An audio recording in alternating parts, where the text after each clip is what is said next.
All right, people, welcome back to the EAL course vlog, Bandon Dunes edition. Today we're teeing it up on the back nine of Old Macdonald, the fourth of 6 courses at Bandon Dunes, which pays tribute to the grandfather of American golf. That's Charles Blair Macdonald if you haven't done your homework, folks, aka CB Mac. Nestled on the coastline of southern Oregon, Bandon Dunes is just a 4-hour drive from Portland, or if you're like me, a 15-hour haul up from smoggy LA. This is about as close as you can get to going to Scotland without leaving America at all. The front nine saw some great holes, one very, very bad hole, which I won't mention ever again in my life, the 7th. Terrible, terrible situation that occurred. If you like seeing tragedies, please refer to Course Vlog 1 from Old Mac. The back nine, I got things under control. I don't want to spoil it, but I played a little bit better. So without further ado, welcome to the EAL course vlog, back nine, Old Macdonald.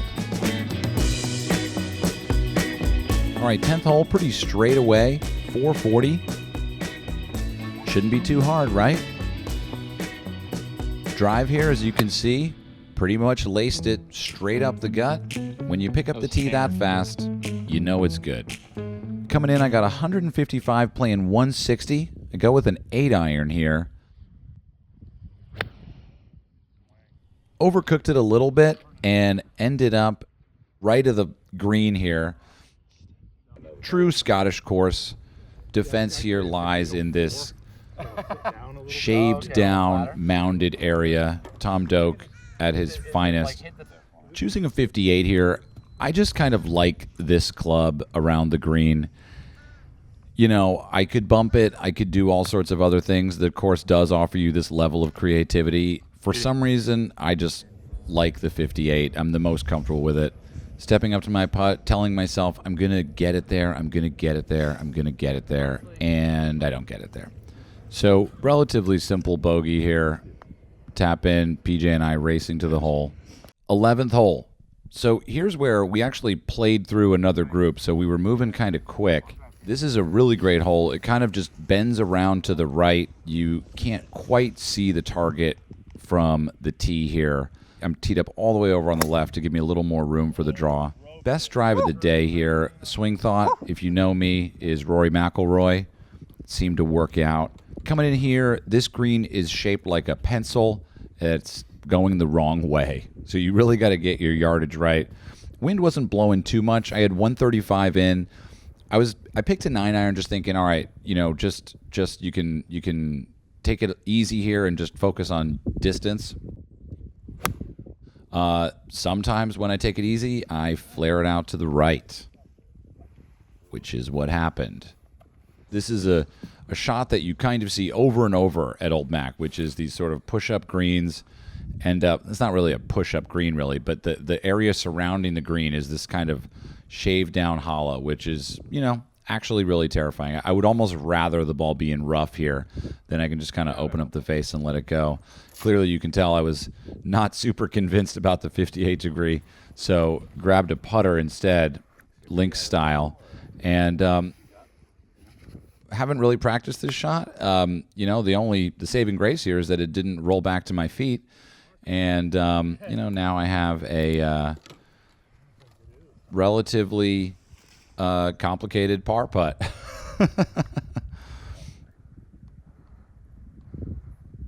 That's a hard read. All of the reads here at Bandon are not easy. That's the simplest way to put it. Tap in, bogue, and you know, got my ticket punched, folks. I'm on the bogey train, and we are off and running.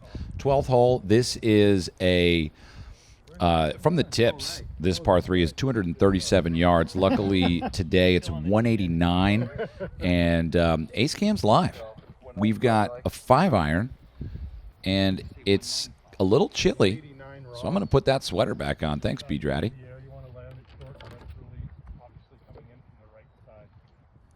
Felt really good over this ball. It overdrew again, and I was sort of long and left with this. So I try again to sort of get truly linksy with this putter from relatively far off the green. This is about a 700-foot putt here, and, you know, just trying to make a 3-putt. I would succeed. You know, just again, speed is an issue here, and I've got like a 7-footer for par.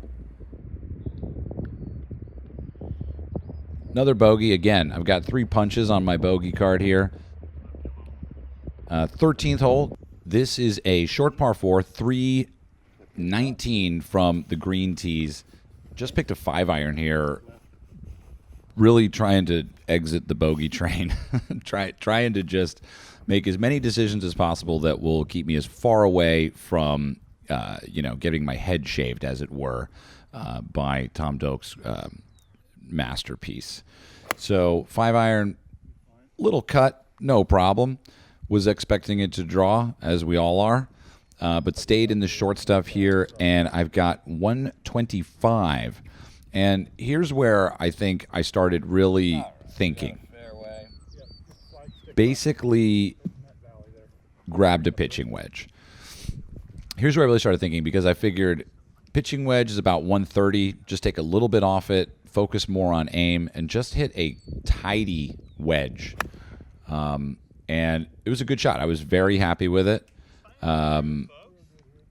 It is long and was long. The fairway is to the right in this shot.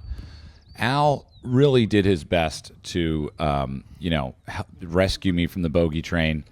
I'm sure he felt my pain. Maybe not. I don't know.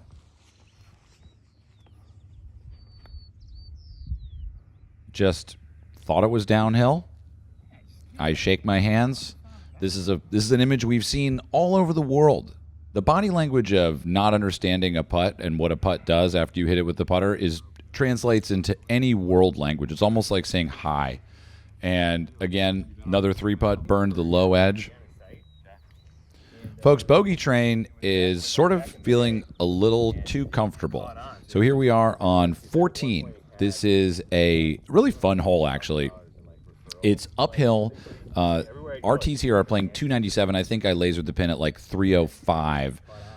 So I just take the big dog. You can see the stick there just on the right side of the green. And like all short par 4s, it's kind of a nasty green. So I'm just thinking go a little bit right of it and maybe draw it, maybe pull it.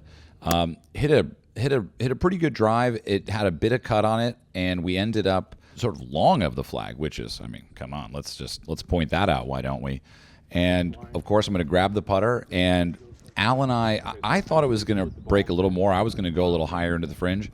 Al was wrong, bless his heart, and he talked me into a slightly lower line. And we ended up with, folks, are you ready? This is a short par 4. We ended up with a makeable, realistic chance for birdie.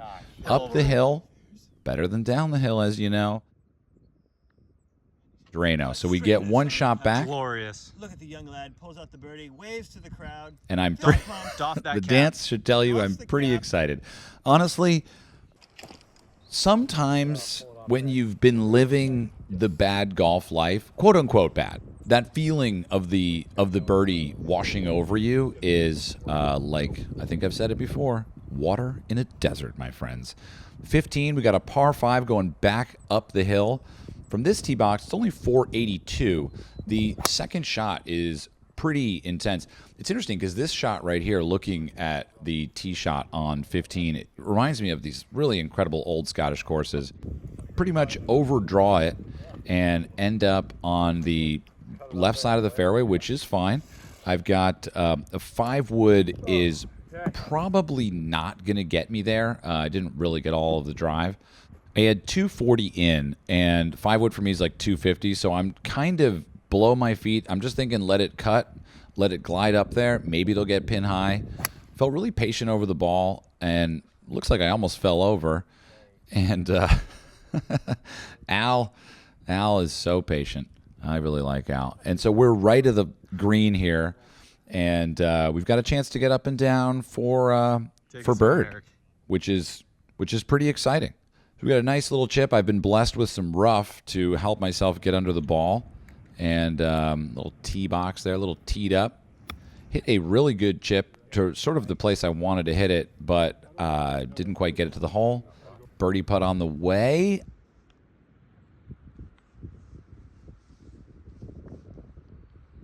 Back to back. I thought it had a chance. Look at that boldness. Look at that. You thought it had a chance. Raking it in. Tap in par, guys. Very, very different feeling happening right now. 16.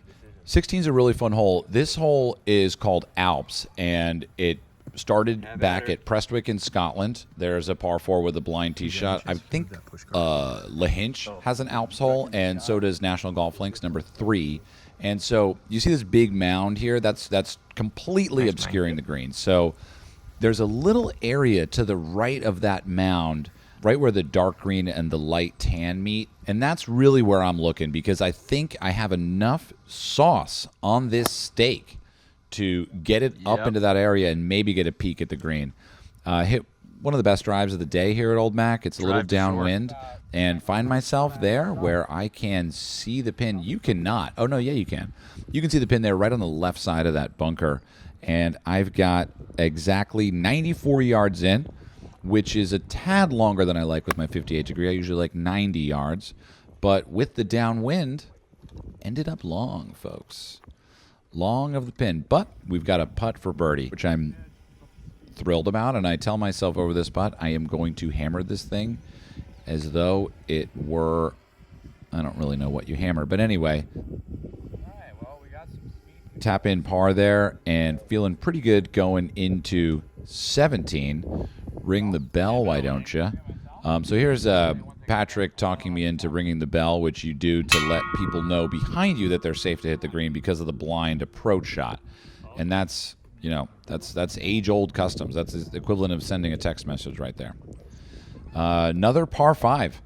17th hole, 515 from these tees. Kind of everything moves to the right on this hole. I'm looking at that bunker right out there next to, now next to PJ. And just trying to hit the ball as hard as I can. Patient swing. Got a good move on it. Body language says I like it. I believe it. Now, the pin here is basically, it's right over that bunker there. I think you can kind of see the top of it. And so I've got a 4-iron in my hands. It's about 210 to the pin. And I'm just thinking I'm going to draw it off of the right side of the bunker and let the ball just curl in. I get about 200 off of a 4-iron. I was really happy with this shot. Anywhere on the green for an eagle putt is just exclamatory. So here we are about to wind up this morning round. I'm not sure when in the series of Bandon vlogs this will come out, but this is our first round on property, as they say. Step in, saddle in, eagle try.